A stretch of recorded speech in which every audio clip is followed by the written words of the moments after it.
something strange is happening in the Gulf of Aden. This is a vital maritime corridor that once served as the peaceful backbone of global commerce. In recent years, it has transformed into a perilous war zone, and naval vessels face near daily threats from asymmetric warfare. The United States Navy is tasked with safeguarding the international shipping lanes. It now conducts operations under constant vigilance. Sailors know that a single misstep could trigger catastrophic loss of life, economic disruption, or even regional escalation. Nowhere is this reality more starkly illustrated than in the attack of December 9th, 2024.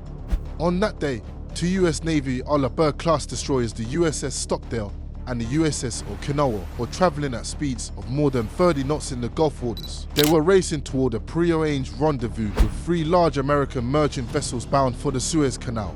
Since October of 2023, Houthi rebels of Yemen, backed by Iran, have launched more than 100 publicly confirmed attacks against both civilian and military ships operating in these waters. These assaults have taken many forms. They include barrages of one-way attack drones, salvos of anti-ship cruise missiles, floating mines, and fast attack speedboats laden with explosives. There have even been small teams of armed raiders attempting to board merchant hulls. The result is a waterway that now resembles the infamous highway worn during the height of the Iraq War. It is not just risky, it's lethal. As the Stockdale and the Okinawa linked up with their convoy partners, the crew conducted a thorough pre-departure safety briefing. One destroyer would lead the formation, acting as the guide vessel. The other would trail behind, covering the rear. The three merchant ships, each carrying thousands of tons of cargo, would align themselves in a straight line directly astern of the lead destroyer. Intelligence indicated that the most likely direction for attack would come from the starboard side. That was the side where the coastline of Yemen lies within missile range. Should an incoming threat be detected, the merchant vessels were instructed to execute a hard turn to port. They would pull behind the protective arc of the destroyers. Meanwhile, the warships would swing their powerful defensive systems, radar, missiles, and electronic warfare suites fully toward the danger. With these protocols locked in, the convoy began its westward journey. They traveled at the merchant's maximum sustained speed of approximately 20 knots. It was slow enough to conserve fuel, yet fast enough to minimize exposure time in the most hostile stretch of ocean on the planet. For several hours, the night passed without incident.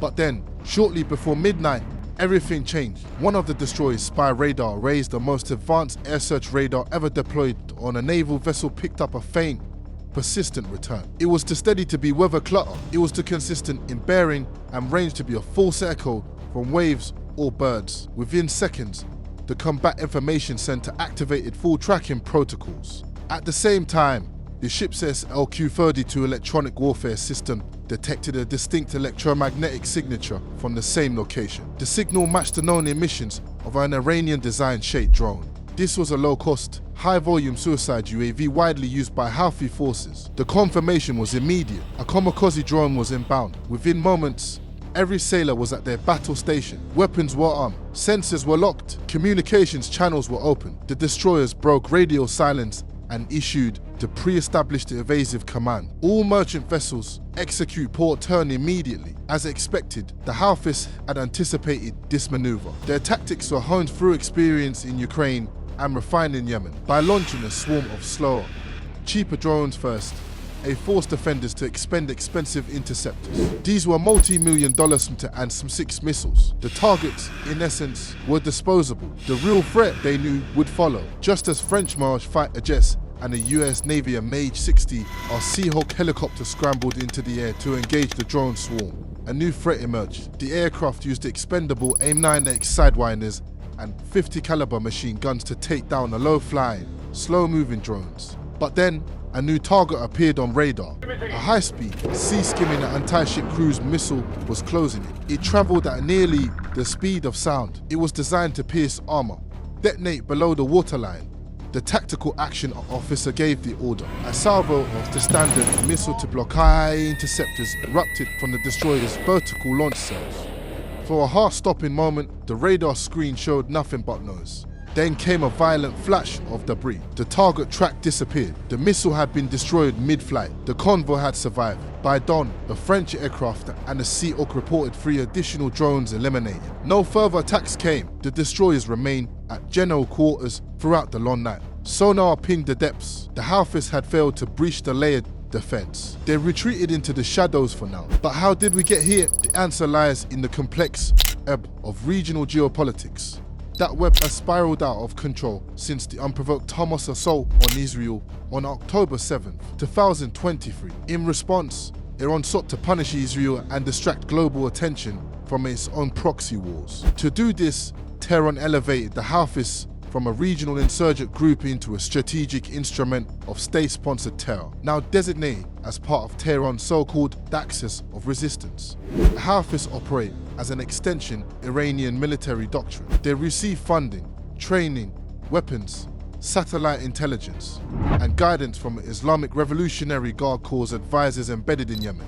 Alongside Hezbollah in Lebanon, Shia militias in Iraq and Syria, and Hamas in Gaza, the Houthis form a coordinated network. Their sole unifying objective is to destabilize Western interests, disrupt global trade, and inflict maximum economic pain on nations aligned with Israel. The Gulf of Aden and the Bab al-Mandab Strait, the narrow passage connecting the Red Sea to the Indian Ocean, they are indispensable. More than 12% of global seaborne trade passes through this choke point every year. Every container ship, oil tanker, and liquefied natural gas carrier bound for Europe, North America, or Asia must traverse these waters. If the Houthis succeed in closing this route, global supply chains fracture, insurance premiums skyrocket, fuel prices surge, consumer goods vanish from shelves. The cost of doing business around the world becomes prohibitively expensive. Yet, despite the scale of the threat, remarkably few Israeli-flagged vessels have actually been targeted. Instead, the Houthis attack indiscriminately, targeting ships registered in the United States, the United Kingdom, India, Greece, Japan, and beyond. Why? Because their goal is not to strike Israel directly, but to force the West into a costly, protracted naval campaign draining resources, provoking retaliation, and sowing chaos across the Middle East. Every attack is a political statement wrapped in steel and fire. To counter this, the United States Navy has spearheaded Operation Prosperity Guardian. It is a multinational coalition involving dozens of nations, including France, the United Kingdom, Canada, Australia, and others. Each contributes surveillance assets, warships, and air patrols to protect commercial traffic. At the heart of this defense is the SPY radar system, a marvel of modern engineering. It is capable of detecting and tracking hundreds of airborne objects simultaneously across distances exceeding 300 nautical miles. The SPY radar uses phased array technology to emit high-intensity microwave pulses in every direction. Unlike all the radars that scan mechanically, the SPY system sweeps electronically. It is faster, quieter, and far more accurate. But radar alone is not enough. The real power lies in integration. The spy system feeds its data into the Aegis combat system. This is a network of supercomputers capable of processing thousands of conditional logic statements per second. If a contact exceeds a certain speed and trajectory, it is flagged as hostile. If it emits a frequency matching the signature of a Chinese YJ-18 missile or an Iranian drone, the system alerts operators instantly. This is not artificial intelligence. It is algorithmic decision support refined over decades of combat data and real-world engagement. Equally critical is the SLQ-32 electronic warfare suite, which functions like a digital fingerprint scanner for enemy emitters. Navy has compiled an exhaustive library. These signatures are kind of sonic D in a database at every known weapon system. When a Houthi drone activates its seeker head, the SLQ-32 doesn't just detect it, it identifies it by name. The S-2 missile remains the workhorse of medium-range engagements, reliable, proven, and effective against subsonic cruise missiles and drones. But when facing faster, lower-flying, or more sophisticated threats, the SM-6 is a dual-purpose interceptor capable of engaging both aircraft and ballistic missiles takes over. For extreme range scenarios, such as potential theater-wide missile barrages, the SM-3 is available, though it is reserved primarily for ballistic missile defense, not convoy protection. Each VLS cell holds a missile worth upward of $2 million. Replenishing them at sea is impossible, so instead, the Navy leverages air power. Navy helicopters fly ahead of the convoy, extending the defensive perimeter far beyond the horizon of the destroyer's radars. By flying close to the Yemeni coast, easy aircraft can spot launches long before the spy radar detects them, giving the fleet precious minutes to prepare. Navy convoys nearly impregnable, but deterrence cannot last further. To end the attacks, the United States must shift from defense to offense.